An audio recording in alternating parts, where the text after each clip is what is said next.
Welcome everybody, thank you so much for being here tonight. My name is Casey Barros, I'm your host and facilitator for this evening. I am a health journalist, I've presented a bunch of programs for the ABC and for Channel 10, I write for a bunch of publications also. It's my job to work with incredible people like those that I have sitting on the stage here, unbelievable experts, and look at research and evidence and then communicate that to the public effectively. But not being a clinician myself, I really rely on the voice of the people, and it's as a result of that, it's a real honour to be able to play that role with you tonight, and I'm going to ask you to get very involved, which I'll get to in a second. We're here tonight thanks to the Jodie Lee Foundation, whose mission it is to empower people with knowledge to take active steps to prevent bowel cancer and lead healthy lives. The foundation was started in 2010 after Jodie Lee tragically lost her battle with bowel cancer at the age of just 41. Before her diagnosis, she was fit, healthy, no family history, a very unlikely candidate. And the saddest thing is that her story could have been very different had the cancer been detected early. She left behind her 2 young sons and her husband, Nick, and I'm thrilled to say that Nick is here with us tonight, so welcome, Nick. The Trust Your Gut initiative and tonight's live session has been developed by the Foundation and has brought together some of Australia's leading health and wellbeing experts to discuss gut health, what's normal, what's not, and when we need to take action. And the main message that we want to guide us tonight is, if in doubt, check it out. In most cases, it's unlikely to be something as serious as bowel cancer, but we want you to trust your gut and go to the doctor. Most bowel symptoms are caused by far less serious conditions, and many of them are simply diet-related. Oh no. Oh no. No, you shout beer for everyone.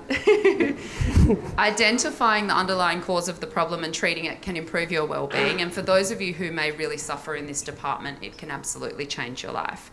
So just before I introduce the incredible people sitting beside me, I'm sure that many of you are here because you want to feel better, and I want you to know that all of us know how it feels to not feel well. So if you are frustrated, confused, don't feel well, or you're simply here for educational purposes tonight, then I applaud you for taking the time.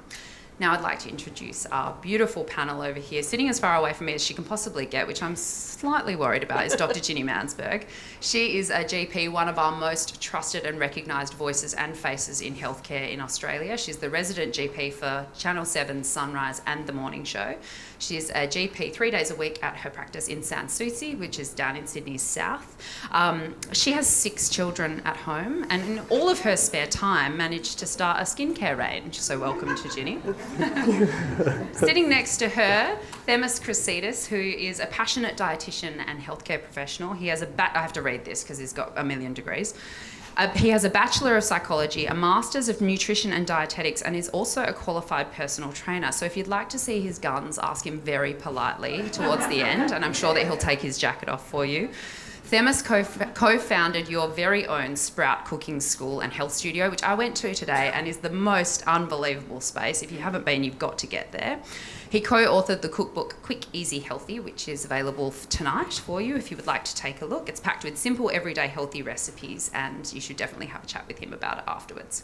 Sitting closest to me, so she must like me the most, Sally Joseph is a clinical nutritionist. She has a Bachelor of Human Health Science and 17 years experience in private practice, where she's worked with thousands of people, including Lane Beachley and also Miranda Kerr, and she has promised me that every single one of us will leave here looking exactly like her, even the men, by the end of the night.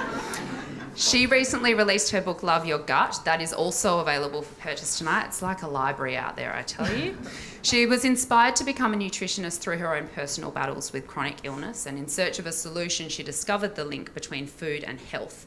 And our gut and its influence in treating a wide range of health conditions. She spent the last 2 years producing a documentary, interviewing medical experts on the links between the health of our gut and major disease epidemics suffered in the West. Please give me a hand in joining these incredible minds to the stage.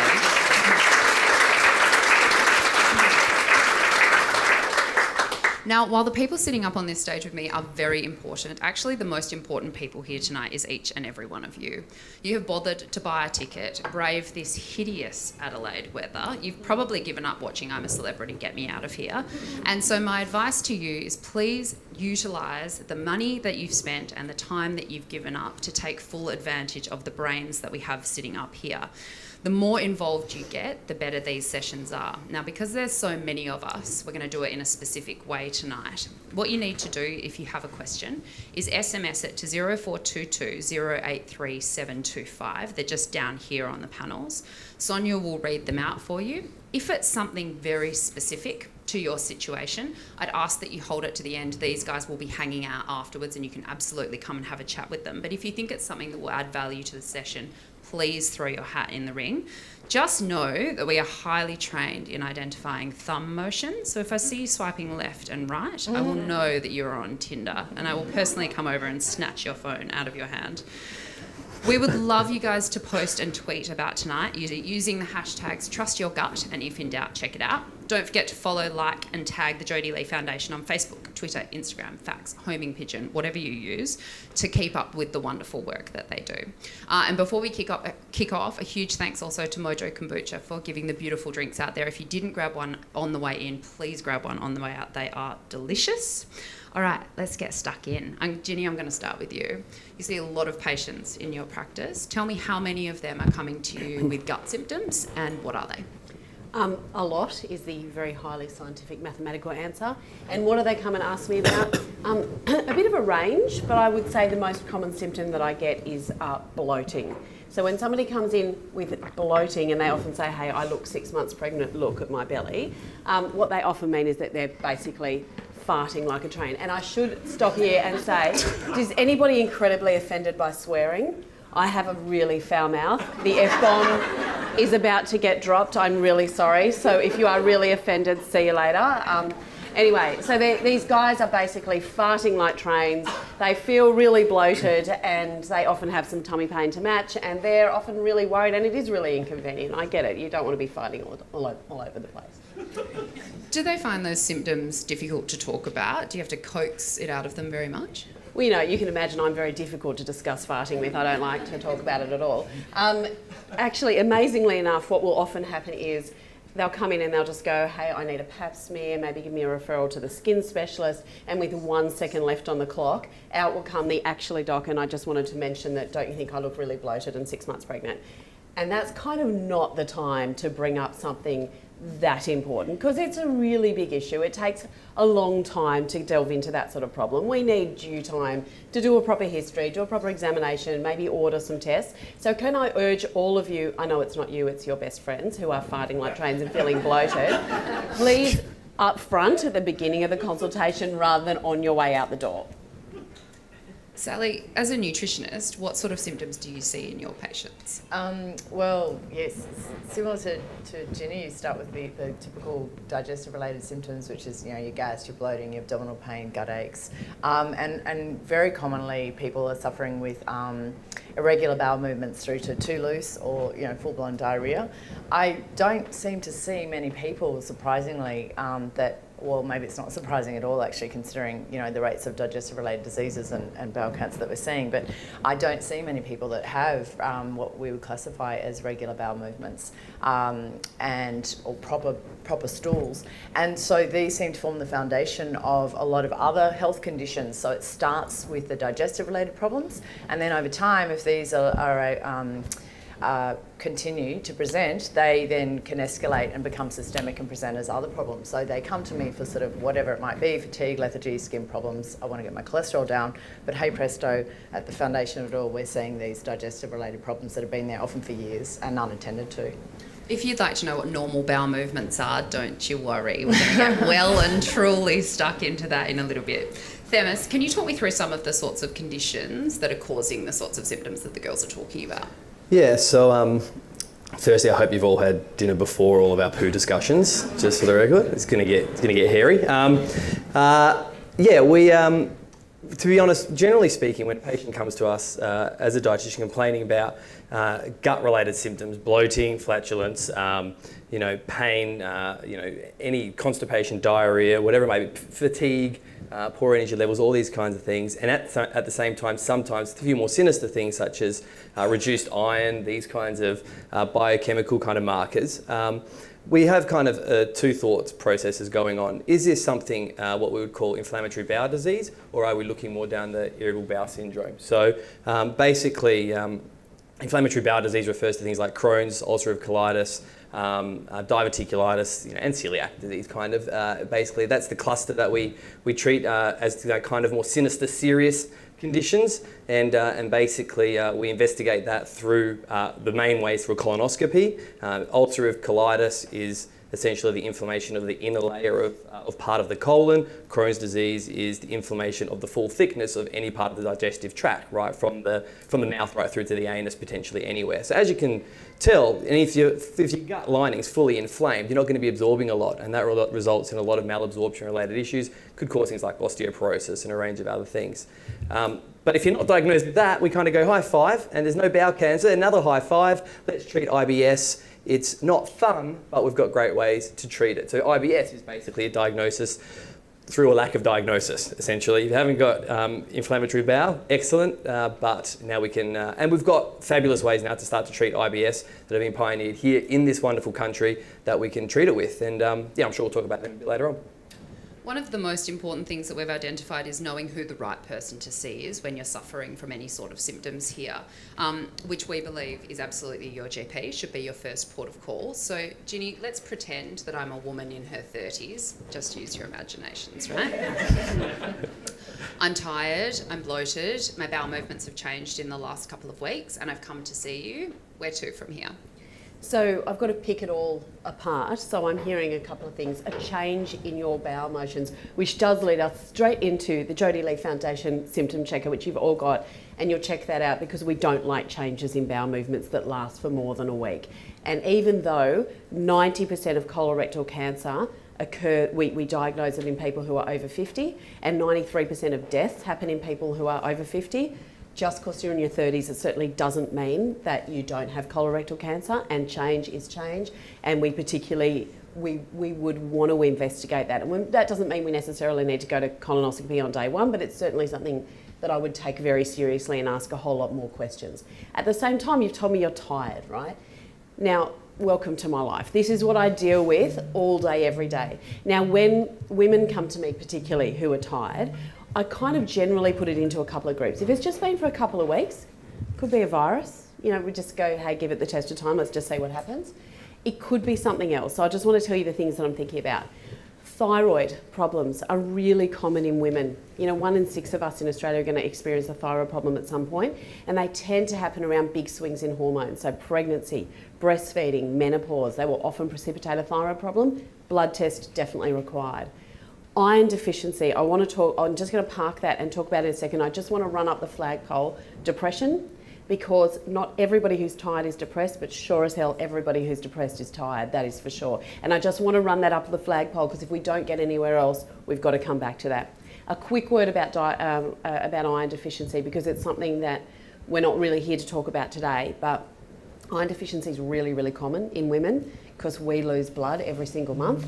And if you're not eating enough iron to replace that, you may well be very tired indeed. And not every doctor orders an iron test. They might order what we call a full blood count, which looks at your hemoglobin level. It really, by the time your hemoglobin's dropping, you are close to feeling like you need to be in a coma. Your ferritin levels can drop quite low, and a lot of my patients have. And we know from studies that when it falls below the number of 50, you will feel very, very tired indeed. If it's a woman who is iron deficient and she's having reasonably heavy periods, I think bingo, that's really where she's losing it from. If it's a man, well, who doesn't have heavy periods, or if it's a girl who goes seriously, hand on heart, they last for a day, I'm thinking, where the hell has that iron gone? Why is your iron low? That is the biggest red flag for something serious going on. And when I see that, together with a change in bowel motion, boom, I'm onto you in a flash, and we've got to investigate that. And the investigation of choice, there will be lots of others. There'll be blood tests, there'll be ultrasounds, but you need to have a colonoscopy. Has anyone, just a shot in the dark, I'm just guessing that some of you have had a colonoscopy here. How much fun is that, right? Pico prep, right? Oh my God, if ISIS ever gets their hands on that, we are in really big trouble. You're just basically going to shit for 24 hours and then once you're really nice and cleaned out, up they go to have a bit of a look. But the awesome thing about a colonoscopy is they can find stuff and treat it, because most bowel cancers actually take 10 to 20 years to grow, and they start off life as a polyp. And if we see a polyp on a colonoscopy, you can take that out and cure that and stop you from getting a cancer. And if we go in there, if a gastroenterologist goes in there and finds 20 polyps, beauty. That's 20 potential bowel cancers that have been removed. Happy days. So, but with that story, Casey, I'm definitely thinking, oh, better investigate that more. And say I'm a man in my mid-50s, my symptoms are the same, but I've mentioned that after I go to the bathroom, there's blood on the toilet paper. Do you treat them differently? Well, no. So men in their 50s who have changes in their bowel cancer, in their bowel habits, I'm much more suspicious for something like bowel cancer. And the reason is just statistically, men get more, over 50 get more. We do need to be really suspicious there. Blood on the toilet paper is a really interesting one, because everybody knows that when you have blood in the toilet, you've got to go and see your doctor. It could be bowel cancer, right? I mean, that's why we do fecal occult blood testing, right? You know, when you turn 50 and you get the little present from the government and they go, hey, we invite you to put a smear of poo on this and mail it off to us. Thanks for that. So we were looking for blood, right? The thing is that blood, when you mix it with oxygen, it goes black. In fact, it goes black to the point where if you do dark coloured poos, and the colour of the poo is related to the bacteria in it and their combination with bile, so a whole range of shades from yellow to brown, and quite dark brown as well, it can actually, 50 shades of poo, thanks Matt. Here we go, I told you it was coming. But when that happens, you can actually miss it. I mean, that happens not uncommonly, which is why we need to go and actually do the fecal occult blood testing.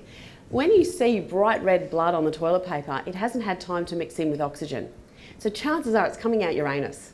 Now that's not, while there are anal cancers, I've never had a patient with one, ever.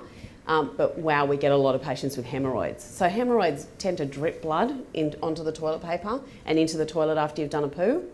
They're painless, generally can be a bit itchy. Like you can get a bit of eczema on top of hemorrhoids. Anal fissures, which are the other things that bleed and give you frank blood, happen when you're really constipated. It's basically a tear in the anus. It's just dreadful. More common in kids than with adults. They're really sore. You feel like you've got a paper cut on your bum. It's not fun. So if you're getting bright red, I'm not telling you not to worry about it at all, but it is actually less of a worry than us finding blood actually in the stool. Themis, say a patient comes to you complaining directly of gut symptoms. How do you, what information do you seek? Yeah, so we'll run a really thorough diet history and a thorough medical history. So the diet history will take into account what they eat on a normal day. I'm not actually a fan of getting people to complete diet histories before they come and see me, purely because the nature is we all want people to believe we're perfect. So I want to question them when they're right in front of me as much as I can. The medical history will take into account any recent bloods they've had, any changes in things like iron levels. It'll take into consideration their mental health as well. Do they suffer from a bit of anxiety or depression? Because we know there's a good relationship between anxiety and IBS as well. We'll also have a very good look at their family history too, because we know autoimmune diseases tend to cluster together. So if someone has a personal history or a family member has a history of type 1 diabetes or celiac disease or anything else, we know there's also an increased risk of them having inflammatory bowel condition as well. So we'll ask all those questions. If they haven't had any testing and they haven't been referred from a doctor, at that point I'll send them back to their GP. I'll tell them that they definitely haven't wasted your time. We would have collected this information in the next session anyway if they had been to their GP previously, but I still wanted to go to a GP just so that even though it's highly unlikely it's a bowel cancer or anything inflammatory, at least we know then that we are treating the right cause, which is potentially IBS at that point. We don't want to be treating IBS, improving someone's symptoms, but then in the background having something a little bit more sinister taking place, basically. So I suppose that's the process. Sally, you see a lot of people with autoimmune conditions. How do you approach that investigation stage differently, or is it very similar? The initial stages is obviously very similar because, you've got your standard medical case history. The more comprehensive, the more... It's funny, people will forget to offer up really critical information. So I have a way of trying to draw and extract that information out of them through both the medical case history that they've complete prior to seeing me and then in the case history, in the consult.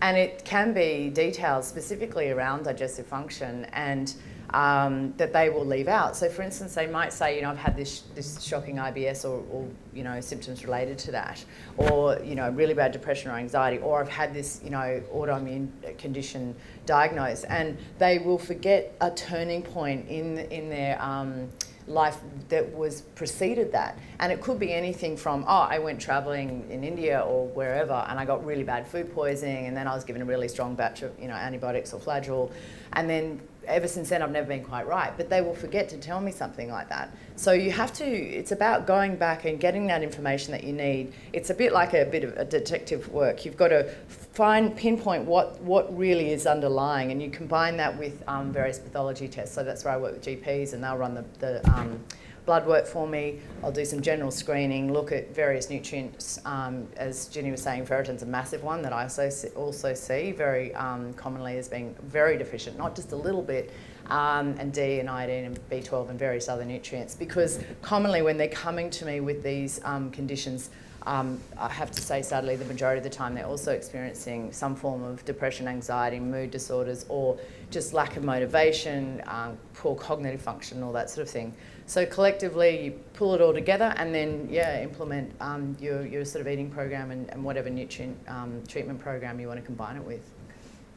Ginny, are you ready? Yeah. It's your favourite time of the night. We like to call this section talking shit. Ginny, as adults, we're really terrible at talking about poos, wheeze, bums, genitals. I've heard that when you have children, we get really good at talking about those and we can't talk about anything else. But as adults, we're really terrible at talking about them. What are the things that your patients absolutely do not want to talk to you about? Oh, yeah, all of the above. Their sexual history as well. Don't like to tell me about that. But yeah, let's talk about bowels, and let's talk about how they work, because this is an area that is really shrouded in mystery. So do you guys know that there's a small bowel and a large bowel? Okay, so the small intestine is a rock star of an organ, right? This is the one that if you stretch it out, it's as long as a cricket pitch, and it just does all the heavy lifting when it comes to turning your food into fuel for your body. Basically, all of the digestive enzymes sit in there that break down the food, and then it all gets absorbed through the small intestine. Awesome little organ to have. Then the pre-digested slop, which is of no use to anybody anymore, turns up in the world's stupidest organ, your large bowel. It's a really dumb organ. It has a single job description. It basically wants to take this pre-digested slop and turn it into a decent shit that you can put into a toilet, right? Now, it does that by extracting fluid, okay? It extracts fluid. It has no nuance. It has no ability to say, hey, there is now, this shit has been sitting inside me for 1 week. It now resembles a cement brick. I should actually maybe put a bit of water in to soften it up a bit. Because we want it looking like plasticine, feeling like plasticine. Forget it. If the shit is in there, it's going to keep taking water out of it. And that is where we all go wrong. Because basically you end up with this cement brick down there in your lower colon. Just sitting there, not moving because it can't move, because it's really hard and it's really stuck. And then, you know, you go, oh, you know, I think I need to eat some more salad, or maybe I'll just have a few lentils. Oh, disaster. You're just sending traffic piling into that traffic jam. And now your small cement brick has just turned into this massive cement brick wall. And like, hence the 6 months pregnant, I'm bloated, but you're basically farting for Australia. So, yeah, so that's basically what happens with a large bowel. Very useless organ. It's like a comic. Sally, you devote a whole chapter to this in your book. It's called "What Does Your Poo Say About You?" So what does it say? A lot, everything. No, it's like reading tea leaves. No,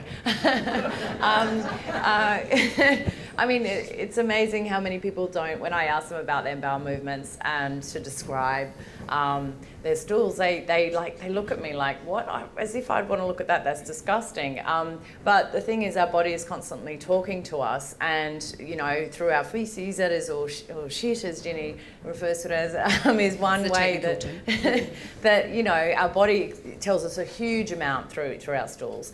You know, obviously it's talking to us through our energy levels, our cognitive function, but yeah, the shape, the colour, the smell, everything about our bowels, or stools, I should say, is telling us about how well we're absorbing food, what we're absorbing, what we're not. through to whether there's something sinister there going on, such as, where there's blood in the stool, as Ginni was saying, there could be early stages of polyps or bowel cancer. So getting to know your poo and having a close relationship with it is going to put you in good stead for picking up all sorts of problems. And the beauty of it is you'll detect things when they're not right very early, and this is the whole point of obviously tonight as well, as knowing what the early signs are to look for, and they're going to be largely in your stools. Everyone wants to know if they float or sink as well, don't they? Yeah. Does everyone ask you, night. is it supposed to float or is it supposed to sink? Is that what they ask you? Yeah, get asked that. What's the answer? Well, preferably sink, because if they float, there's a lot more fat content which hasn't been digested in the gun of the small intestine. So we want that to be absorbed through into the bloodstream from the small intestine, and it shouldn't be coated in fat and float.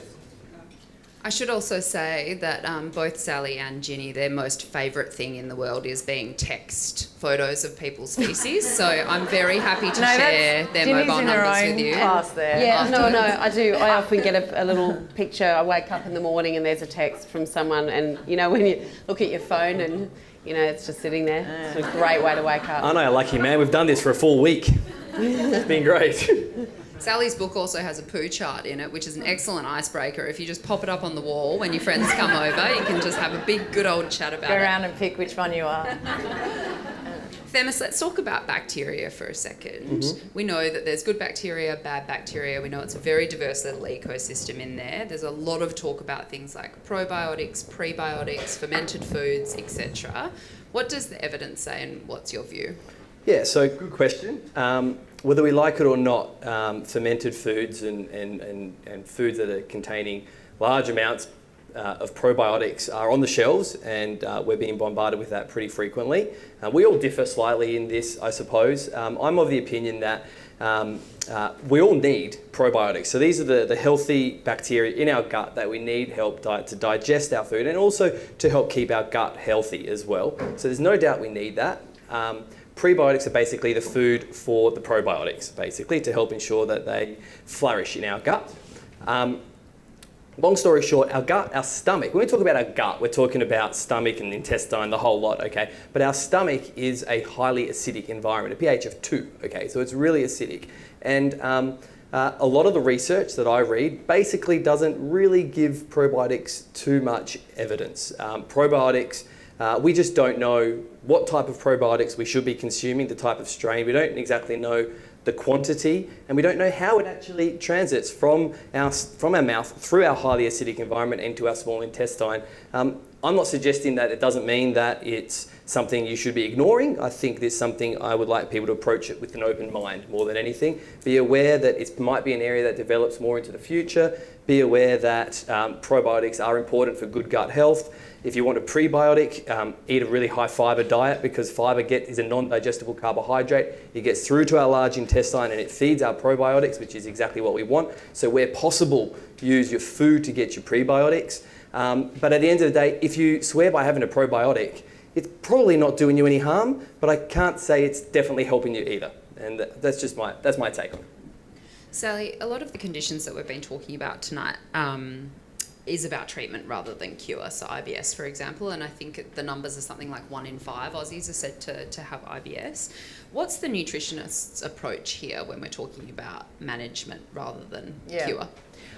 Well, I've had a lot of success in helping to switch off IBS, and the reason I think that it's, I put it down to, you really have to educate the patient very strongly about the influence their diet is having on their health.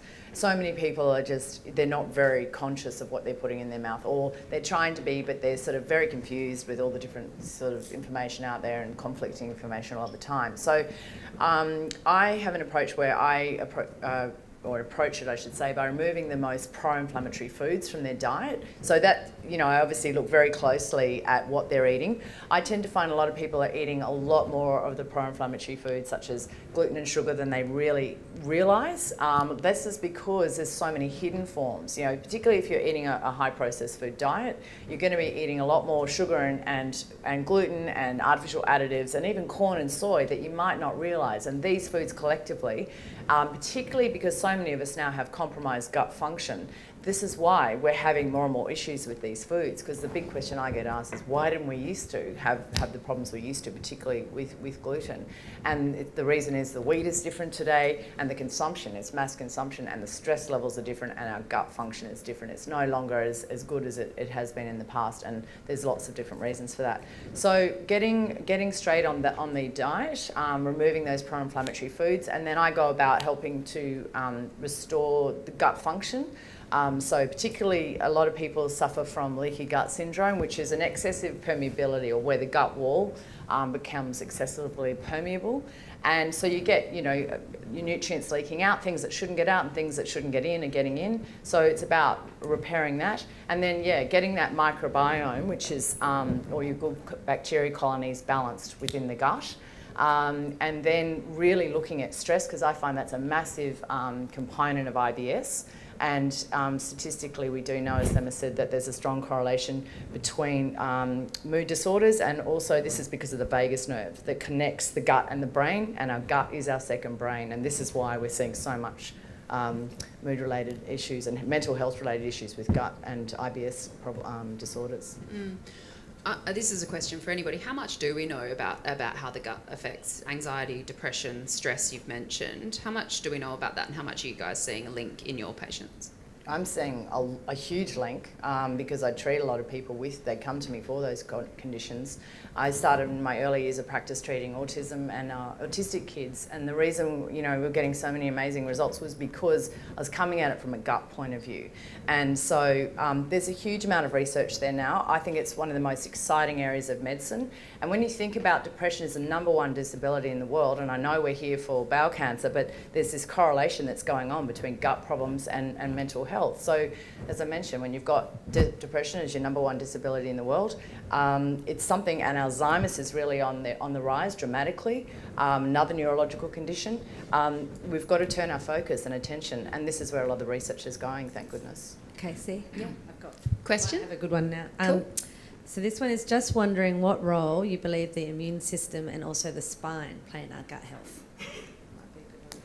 The immune system and our spine, as in the nervous system. Yeah. Central nervous system. Yeah, well, that's sort of, unless you've got something you want to add, yeah. Yeah, I don't know. I think, and again, it's slightly differing opinions. I think that with gut health and the immune system, there's a bit of evidence that's starting to come out, a little bit, that's starting to say perhaps early introduction of certain foods is actually going to help reduce the allergic response that we have from children, and actually allowing our kids to roll around and improve our immune system when they're young children under the age of 1 and 2 is actually helping to build an immune system and reduce our risk of our instance of allergies. At the end of the day, anaphylactic reactions have increased by double in the last 10 years and by 5 times in children under 2, okay? And we know that allergies tend to reduce as people move into adulthood, but they're increasing as well at the same time. And I'm not 100% sure we know the exact cause of it. Again, open-minded, it might be gut-related in the end as well. But in terms of the immune system, I think that relates more to allergies, because that's an immunological response as opposed to an intolerance, which the way I, as a dietitian, treat an intolerance, I treat it from a malabsorption perspective. So I treat it from we've got great diets now, FODMAPs and the Royal Prince Alfred Hospital elimination diet, and they're effectively malabsorption related conditions where we know that people have got different levels of enzymes, and ultimately these enzymes will affect whether or not food is absorbed in the small intestine. And if it doesn't get absorbed into the small intestine, it ends up in the lazy large intestine where nothing happens, but all this bacteria continues to ferment this bulk, and that releases methane as a byproduct, increases gas, increases bloating, and it actually often draws a bit of water in because there's so much more mass there at times as well, and that creates a bit of diarrhea or constipation as well. So for me, immune system potentially due to the immunological link, but not so much for malabsorption. What do you think? Yeah, I mean, I think what we're talking about here is paradigms. Like, how do you approach this? Do you go with the complementary therapy paradigm, which might include a chiropractor, which would see this, so that the theory behind that is that the spine would be at the root of everything, and that spinal manipulation might be able to fix all manner of problems, even if they're not directly related to the spine. So I don't work in that space. I tend to work more, I guess, in that conventional medical space, which I'm aware has failed many of you and many of my patients and many people that I know, and a lot of people find that the complementary therapies, particularly around gut, are very helpful for them. And so there might be areas that are maybe not considered valid by my colleagues in, I guess, the conventional medicine space, but they might work for you. And if they work for you, I think that's great. All power to you. I can't really speak to them because I guess that's just not the space that I work in. I will similarly not tonight give you any fashion advice. I will not give you any hair and makeup advice, and I'm certainly not going to give you any etiquette, clearly, advice. Again, but I think that's a really fair point, and I think again it's suggesting we need to be open-minded in our treatments and our processes we take.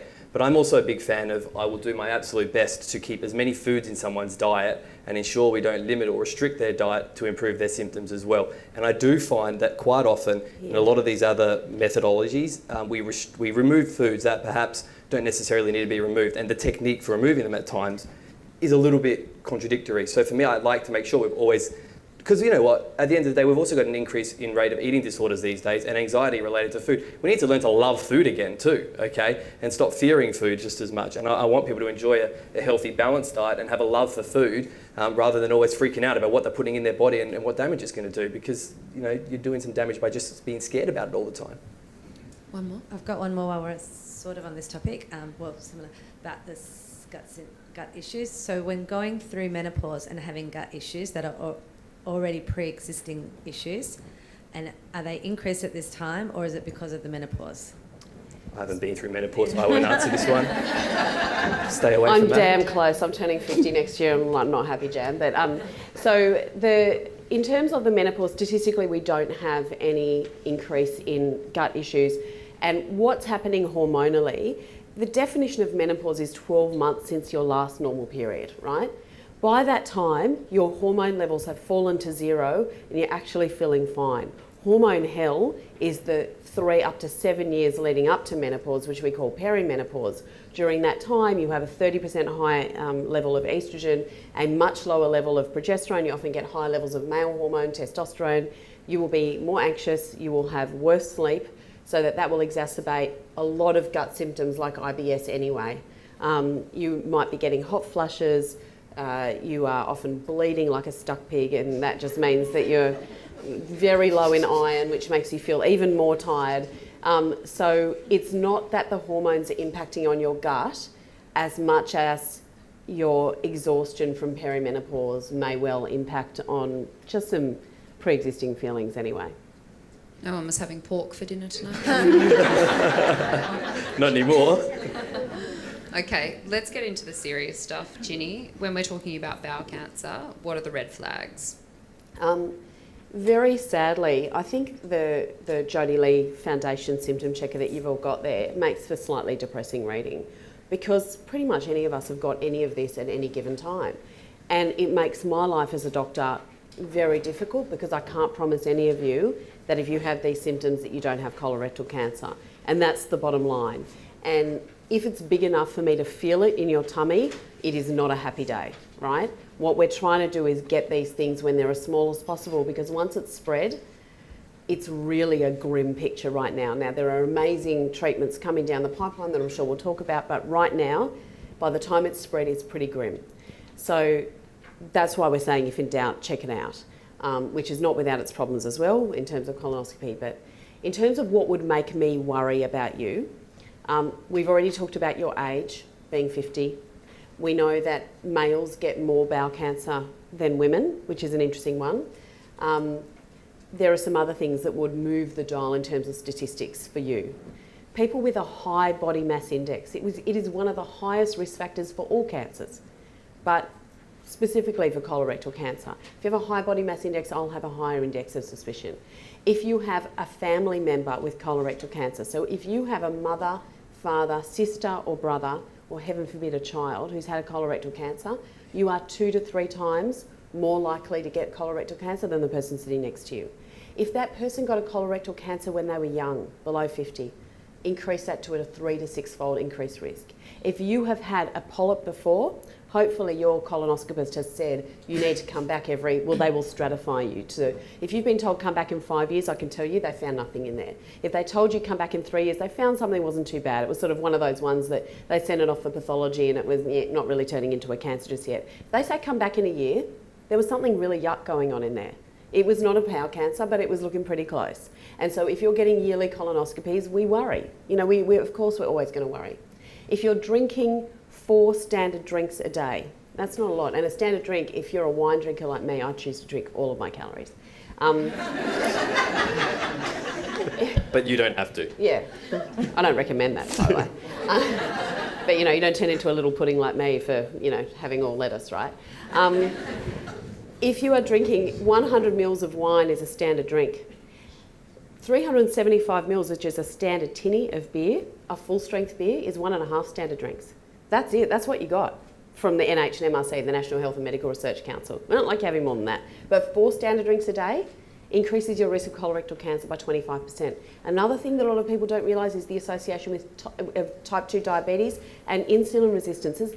Show of hands, has anyone here been told that they've got insulin resistance? Because it's unbelievably common. No one here. Okay, so that is unbelievable. Staggering, and GPs have got to step up in Adelaide.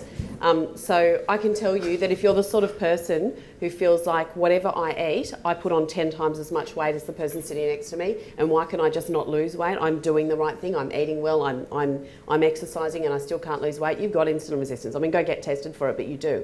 And so for people like us, and I'm one of you, we do have a higher risk of colorectal cancer. So when I put all of those things into my head, what are your risk factors? It makes me push the button earlier for sending you for a colonoscopy, which is not without risk. The biggest risk, massive cost. $1,000 minimum to go and get a colonoscopy if you don't have private health insurance. If you don't have private health insurance, I could also send you to the public hospital system. Good luck. We'll see you buried in, you know, some paperwork in some, you know, clerk's office, you know, in 6 years' time. In the hospital that I refer to, happy days if you get an appointment within 6 months, and then they put you on the list for the colonoscopy, which is again at least another 6 months' time, which is not good enough, frankly, but that's what we've got. But $1,000 is no joke. In the last 3 months of 2016, I had 2 patients with a bowel perforation from a colonoscopy. I hadn't had it in the last 20 years before that, but I can't tell you that it's a risk-free procedure, plus it is not fun.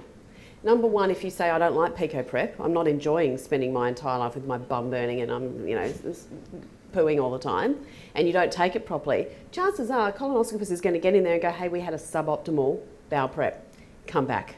That is not a good experience that any of you want to, if you go through it, you want to be out of there and not going through it again. So my recommendation is, as much as you don't love pico prep, please do it, because it's not fun otherwise.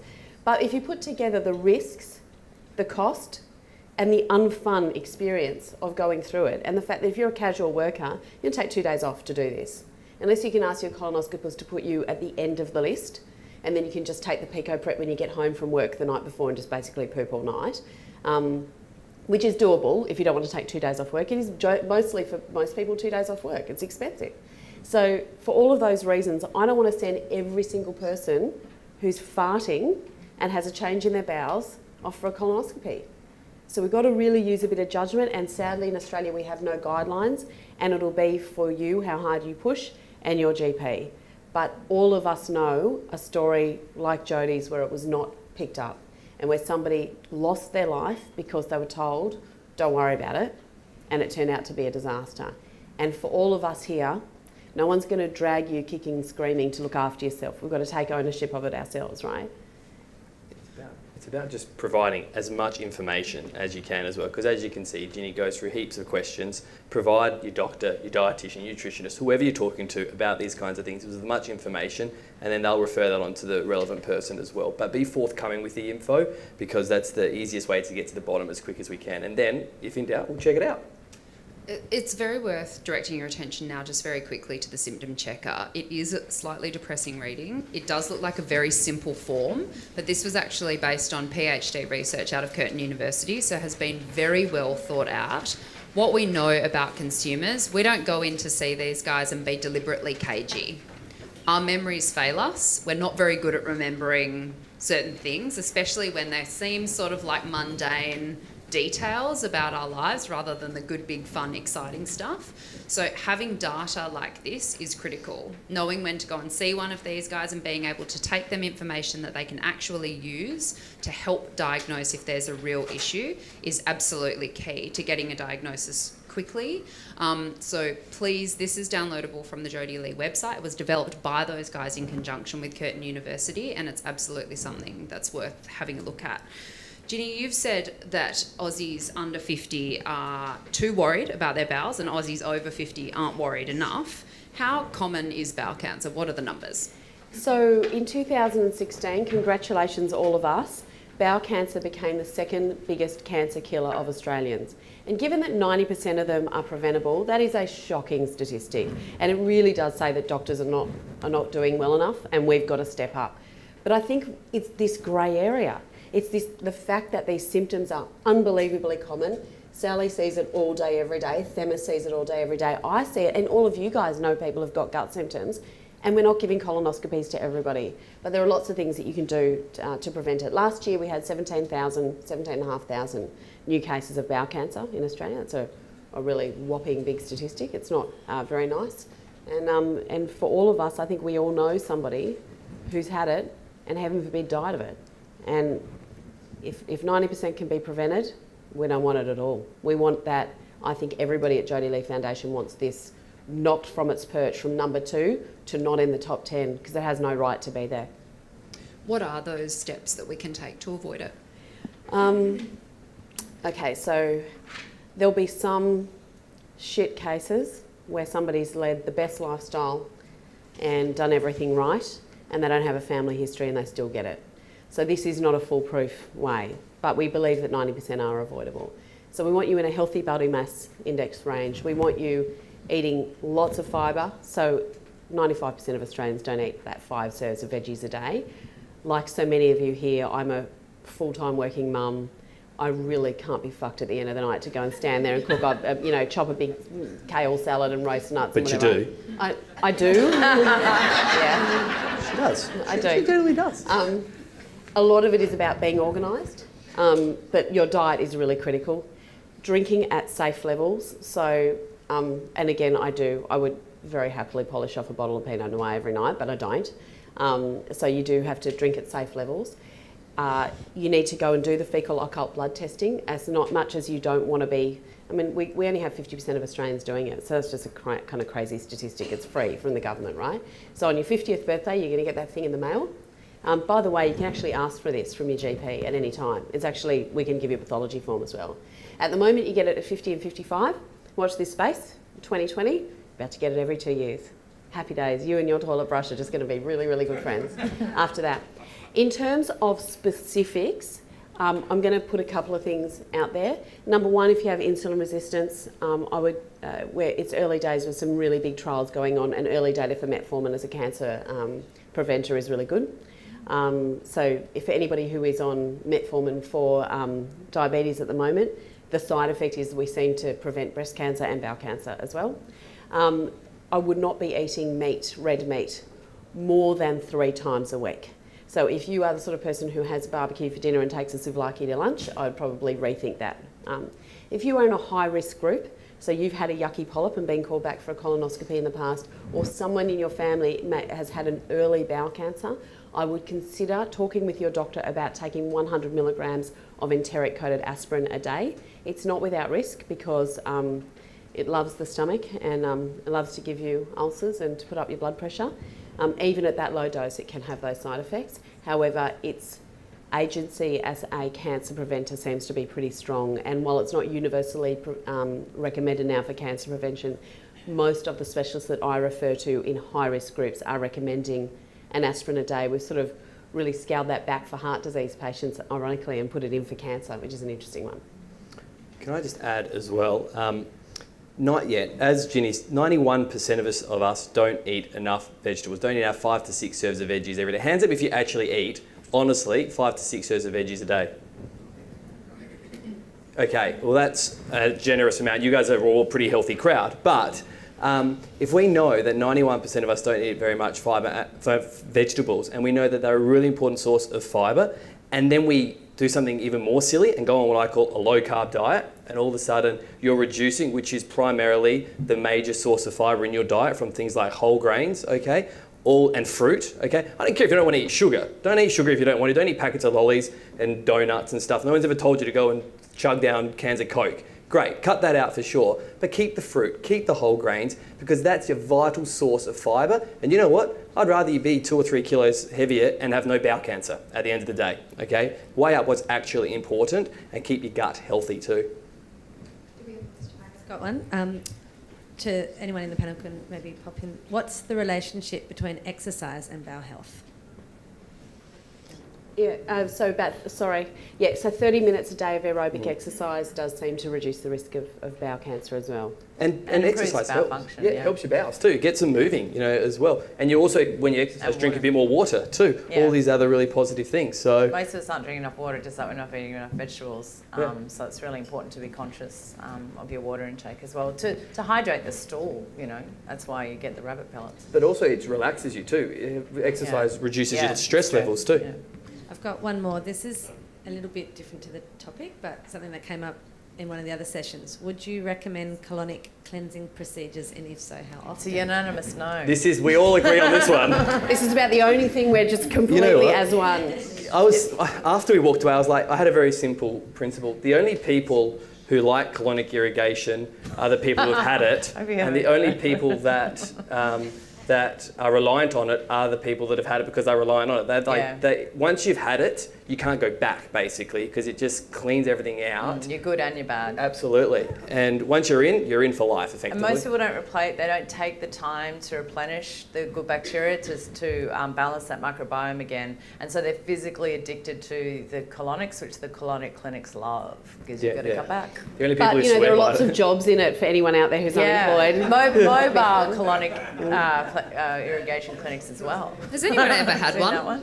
in here? You're not going to admit I it have. now after we've just slammed you so A lot of hard. girls. I can vouch for that. It's a bloody hideous thing to do. It's about as fun as sticking a hose up your bum and pumping water up there, which is exactly that's what it is. I was is, going to say, right? about as fun. It's a pretty clear description. Ginny, we've talked through red flags, but I just want to touch on symptoms for bowel cancer. Anything. This is the depressing thing. So, bowel cancer, it takes about 10 to 20 years to grow, usually from a polyp. And over that time, it depends on the size. So, unfortunately, when it's small, at a size where it's really curable and we can just whip it off during colonoscopy, it doesn't tend to cause a lot of symptoms other than it can bleed. It can drip constantly, blood out, and you can have low ferritin and be completely exhausted and wiped out, and it just doesn't go away, it's just getting worse. So that's when the doctor will do an iron test and go, hang on, what's going on here? In terms of the gut symptoms, it's really variable. You can get diarrhea, you can get constipation, you can start getting tummy cramps. Often you don't. That's the thing. Cancers are really greedy. They consume calories. They actually need far more calories to survive than normal cells. So weight loss is a really big red flag for all cancers. I don't know if any of you have ever been to the doctor and the doctor says, so have you lost any weight lately? They're asking specifically about cancer because cancers make you lose weight. But from my end, by the time you're losing weight, because it's a big ass cancer by then, I am really concerned. Because as we've said, cancer once it's spread is not a happy picture. It's a bowel cancer. And the thing is when you catch it early, it's a nothing. But your difference between catching it at that early stage and catching it at the late stage, by the time it's actually such a big tumour that it's swelled your guts up, it's not looking good at that point. But basically any change. Obviously, looking after ourselves is incredibly important as individuals, but we sometimes forget that it's also about the people that we love and the people that love us.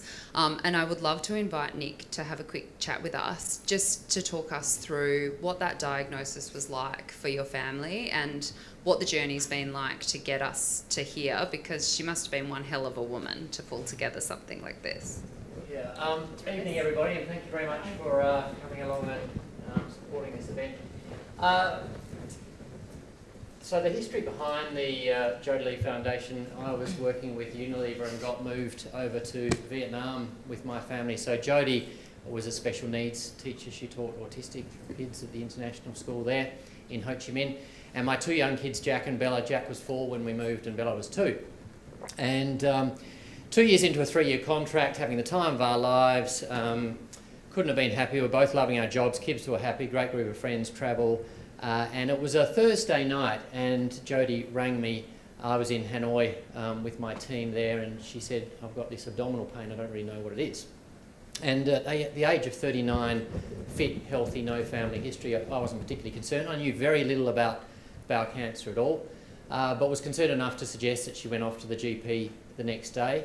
The GP recognised that there was a block in Jodie's bowel, ordered some scans. Scans came back at 3 o'clock in that afternoon, and at 11 o'clock that night, kids are fast asleep, I'm still away, an ambulance turns up to our house, and Jodie's taken to Ho Chi Minh Airport, where she's airlifted at low level to Bangkok for emergency surgery, because what those scans showed was that a tumour had almost entirely blocked her bowel, and they were worried if they flew her at normal altitude she might burst her bowel.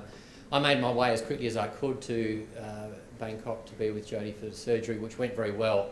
They removed a piece of Jodie's colon about that long to get rid of the cancer, but 3 days after that a specialist came to see us and told us that the cancer had spread to her lymph and liver, and it was stage 4 bowel cancer, and at best she had 2 years to live. So you can imagine, from being on top of the world a few short days before to receiving that sort of news hit us like a sledgehammer.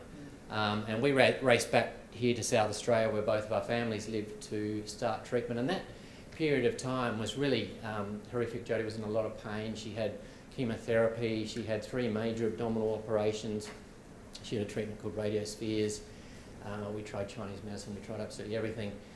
And the hardest thing I hope I'm ever going to have to do is to tell 2 young kids that their mum's going to die in August 2007. And that time we thought she probably had about 12 months to live, but in January 2010 she passed away. So the main motivation for setting up the foundation, having been through that nightmare, and of course you live with it subsequently, as do your family and friends, was that I didn't want anyone else to have to suffer that way and go through what we went through as a family. But the second motivation is in the statistics, and Ginny talked about them before. It's the second biggest cancer killer, yet it's highly preventable, up to 90% preventable if you can catch it early. So why wouldn't you get it checked out? I get frustrated, and we talk to a lot of people through our initiatives, and I hear a few people say, oh, look, I just don't want to know. I just don't want to know about this sort of stuff. This is one you want to know about. It's preventable if you can catch it early, and there's not a day that doesn't go by where I don't wish Jodie had tested earlier.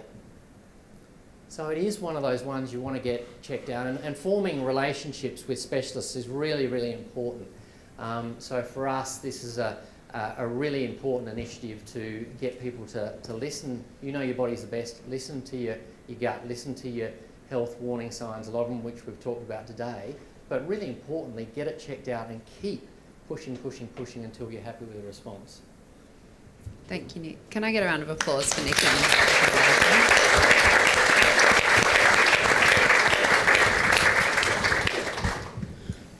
There's a couple of things that we know and that have been evident tonight, and certainly across the course of the last few days, and that is that there is a multitude of opinions and approaches when it comes to your health. It varies between practitioners, it varies between disciplines, and it certainly changes over time. Science moves very slowly. The media, however, loves nothing more than a headline and will often do that at the peril of its credibility. So we ask that you get your information from trusted sources. Facebook is usually not a brilliant source of healthcare information. Work with experts, doctors, clinicians, nutritionists, dietitians, whoever is your team.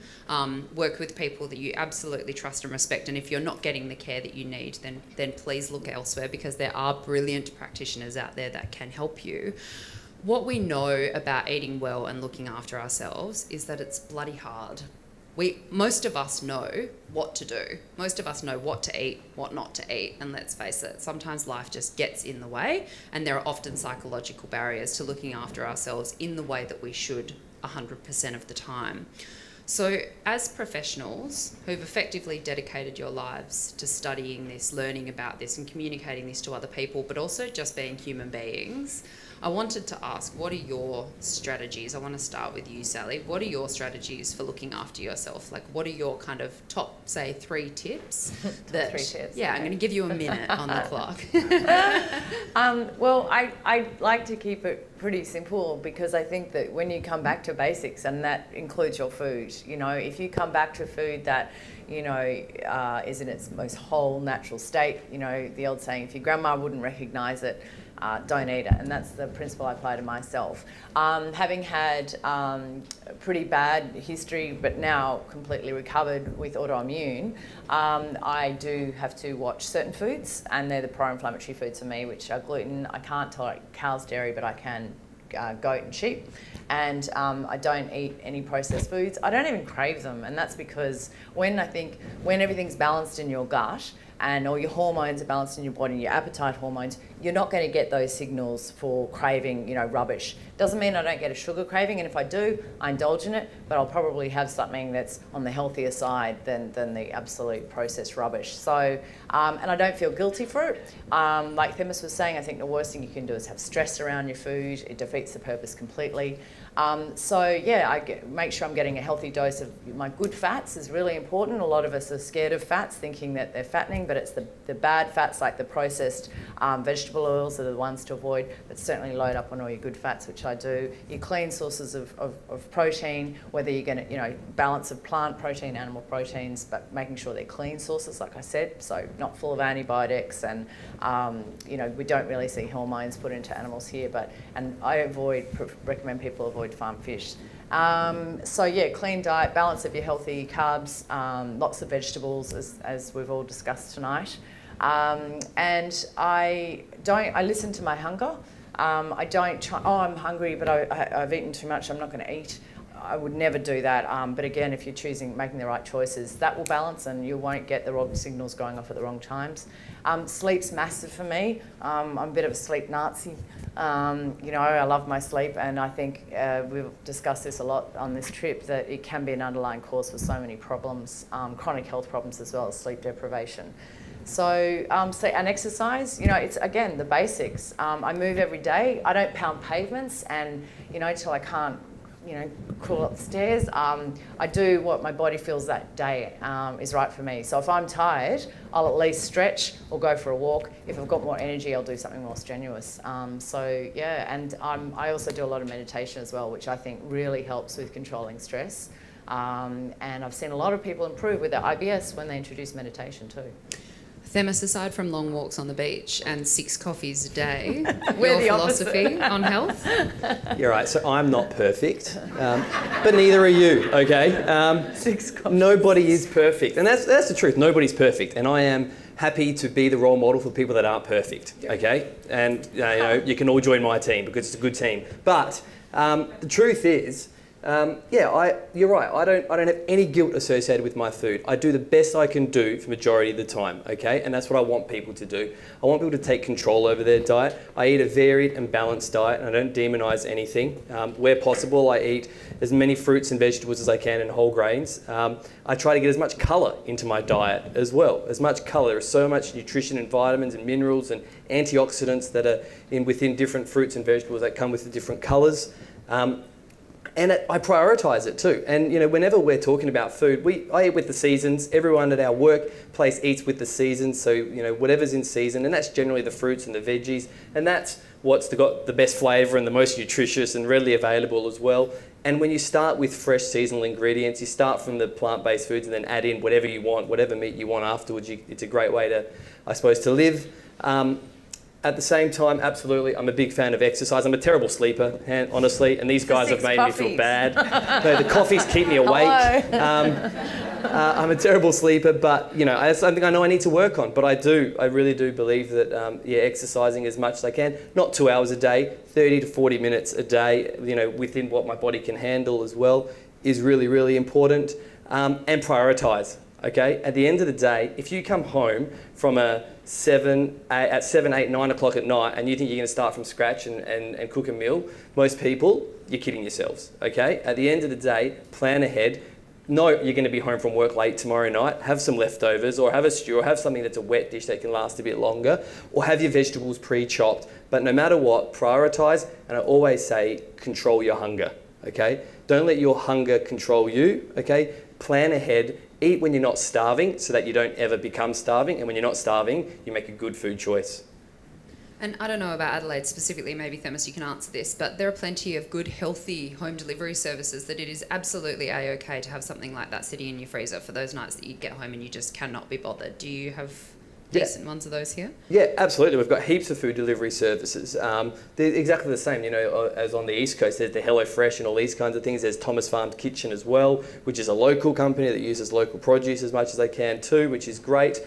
But yeah, absolutely. And at the end of the day, I think if you plan, and if your planning involves some of those things, then that's fine. If your planning involves doing a bit of a cook-up and getting 2 or 3 meals done in one session, then that's fine as well. But just be realistic and kind of go, I'm going to be late. I'm going to be home late on Tuesday and Thursday, therefore I need to have something ready. But on Wednesday, we can spend a bit more time in the kitchen because I'm home early. And you guys have the coolest market ever that we went to today. How amazing is that place? Jeez. Sorry, I digress. Okay, well, you look at me and you say, clearly I don't have all the answers, right? And then you look at Sally and you go, I think I'll just go follow whatever she does. Okay, so I'm going to give you my top tips for health fails like me. No, I actually am quite healthy on the inside. I just look like a pudding on the outside. Deep down on the inside too. Yeah. Deep down, I'm really healthy. Okay, so your health is a means to an end, which is your happiness and a good life. And if it's becoming anything more than that, you are screwed. Unpack, go back to square one. So here are my couple of tips that'll make you feel better if you're a real person and work and don't enjoy kind of raw kale all the time. Okay, number 1, women need 2.1 litres of fluid a day. That includes champagne and orange juice and coffee. 2.1 litres of fluid a day, and men need 2.6 litres of fluid a day to maintain your hydration if you have not been sweating at a gym or it's not really hot outside. The NHMRC said that just 2% dehydration will not only lead to constipation and bowel problems, but also you feeling very sluggish, headachy, tired and cranky. So if you do nothing else, get yourself a water bottle and stick it on your desk because that will actually make you feel better every single day. My tip number 2 is I would go home and detox your pantry. I think detox is such a bullshit concept and you don't have toxins flying around in the environment, but your pantry is full of toxins. I don't know about you, but there's a lot of people who think I need it for the kids. I need to have Coke at home because the kids need, just if in they case. have their friends come over. All my friends. I have children. I don't want them eating bloody Arnott's shapes and Coke at your house, okay? I'm very happy with them having some water and an apple and a bit of coon cheese. So I would go home, because you know what, if I have it in my house, I eat it, right? I eat it because someone's brought it for the kids. And who's going and attacking the tiny bloody teddies but me, right? So I can't have it in the house, ever. And I would recommend that you go home and if there's Milo cereal, Nutri-Grain, packets of Arnott's shapes, whatever it is, if Sally wouldn't like it there, get it out of your pantry. But I love how people want to give their kids crap, but not... No crap for anyone. My last thing is I just want to reiterate exactly what Themis was saying. I think a lot of this is about being organised, because if you get hangry, you are not going to stand there and wash and rinse a whole heap of vegetables and cut them up and slow roast some nuts and activate some almonds and do whatever else Pete Evans wants you to do. We got so far without mentioning him too. Sorry. But I would just have washed, prepared carrots, celery, snow peas, cherry tomatoes, cucumbers, red capsicums in the fridge, enough for like one day. For me, all of my kids just basically grab themselves a Ziploc bag of that stuff, and I do as well. So if I don't have anything else to take for lunch, I'll grab a couple of boiled eggs and at least a massive bag of veggies, and I'm kind of okay. I think if you can be organised, and when you do have the energy, chop your veggies up, the chances of you actually eating them instead of going for an Uncle Toby's muesli bar is much better. So they're my 3 tips. Nice. All right, I'm going to invite last questions now. Okay, Ginny, I think these are both for you. The first one is, what does occasional mucus in your poo mean? Yeah, so mucus is an interesting one. Your large bowel actually makes mucus and secretes it as a bit of a lubricant. And so it's not a car crash, some infections will cause mucus to go into the poo. Irritable bowel can cause mucus to go into the poo, and then it can be inflammatory bowel disease. So copious amounts of mucus all the time can be a sign of Crohn's disease. So if you're getting terrible abdominal pain and chronic diarrhea and you're feeling really unwell and you've got mucus, I'm worried about something like Crohn's disease, which, by the way, that kind of inflammatory bowel disease, we're talking about 0.3% of the population. It's not common. I mean, celiac's 1%. It's not, I mean, it's nothing like irritable bowel, which is by far the commonest. Okay, and this is another one that's come up a couple of times. So as a precursor to a doctor's visit, if constipated, what relieved the symptoms? Oh, You can do I hadn't talked about this yet. Okay, you guys are going to love me, okay? All right. And I know it's not for any of you, but I'm just going to say that a lot of people go, I'm not constipated, I poo every day, right? There is poo and there is poo, right? And I know a lot of people are a bit mindless when they go to the toilet, they don't quite notice what's going on. But if you're having a couple of rabbit pellets in your toilet, that is not a poo, that's a disaster, right? We need a solid log. We need a decent solid log, and it's got to happen really most days. If you're not getting solid log, you've probably got some build up. So let's just talk about for people who've got a bit of a backup. And you know, for all the girls out there, when blokes go to the toilet, they just go, I think I'll take six seasons of Game of Thrones and I'll just like throw myself into it. Whatever time it takes to take my crap and make it really a good one, I'll do it. Right, girls just go, I've got between 7:33 and 7:37. Whatever I do in that time is what I've got. If I don't do it, that opportunity has sailed for the day. That's not our fault. You need to prioritise your poo. Yeah, we probably do. But I reckon us. that's why so many girls are just completely gummed up, because we just go, I'm not spending 3 hours in the toilet to see what happens. You know, like basically if nothing's happened within 2 minutes of me entering in there, I'm bailing on this entire situation. Yeah, I know that's hard to believe, but that's what we go. That's what we do, we girls. So here's my formula. So I'm going to assume that I've put my hand on your tummy and gone, geez, there is a lot of poo in here, right? We've got a whole brick full of shit in here. So, and I can feel it. It's actually a big lump. I go on the left-hand side, and when you're lying down, you can actually feel it. So step 1, adequate hydration. Go back to that. Step 2, we're trying to divert traffic away from the traffic jam. So we do not want you having, you know, some concoction of pinto beans and cabbage at that point, right? We want actually a very low fibre diet. Imagine that you've just had gastro. I'm happy with white toast and Vegemite. As a doctor, believe me, I don't say this very often, but you know, carte blanche to have rice crackers, things that I normally do not like ever you having. So you're having clear chicken soup, rice crackers, toast with Vegemite, because we want nothing going to the colon. We're trying to rest the colon. Meanwhile, off you go to the pharmacist and empty your wallet. Product number 1 is Macrogol. Macrogol is sort of a generic name. It can't Movicol, Osmolax.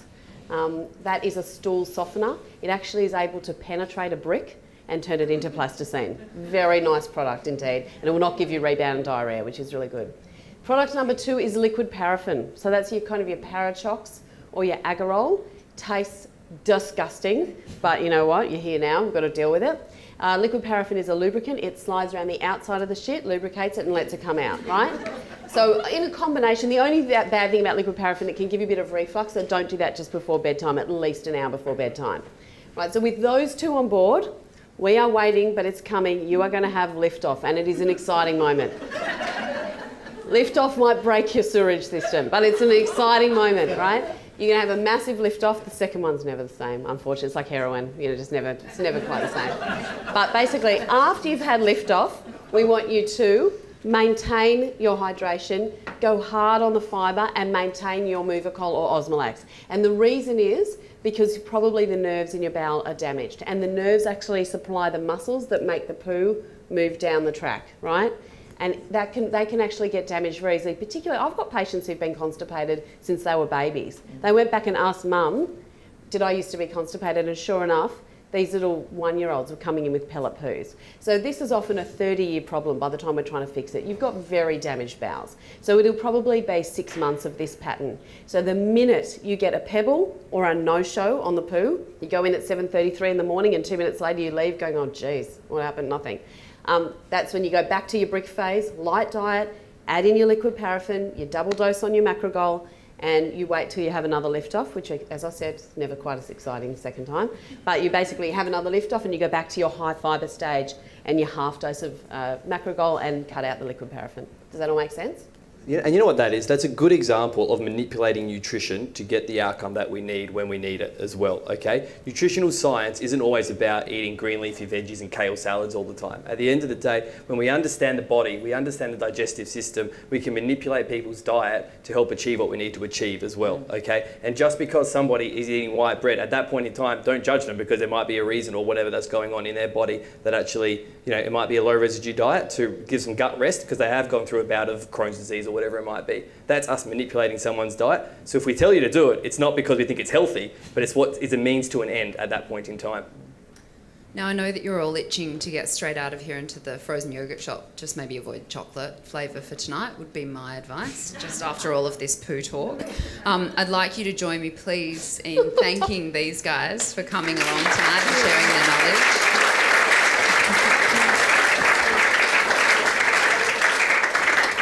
Don't forget, if you have any further questions and you want to have a chat with the guys, then they'll absolutely be hanging around for a little while. I did also just want to say that Sally will be selling her book, as I said, Love Your Gut, in the foyer. Make sure that you grab a copy. It's a complete guide to transform your health and lose weight through healing your gut, and includes 106 gut-friendly recipes and meal plans.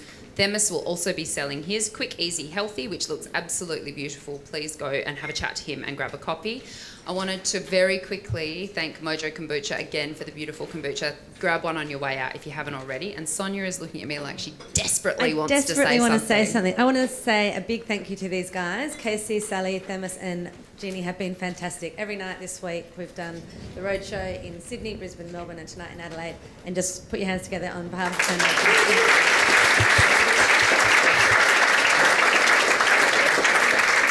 So thank you so much for joining us. Please keep this conversation going. Trust your gut, and remember, if in doubt, check it out. Thank you for joining us. Have a lovely night.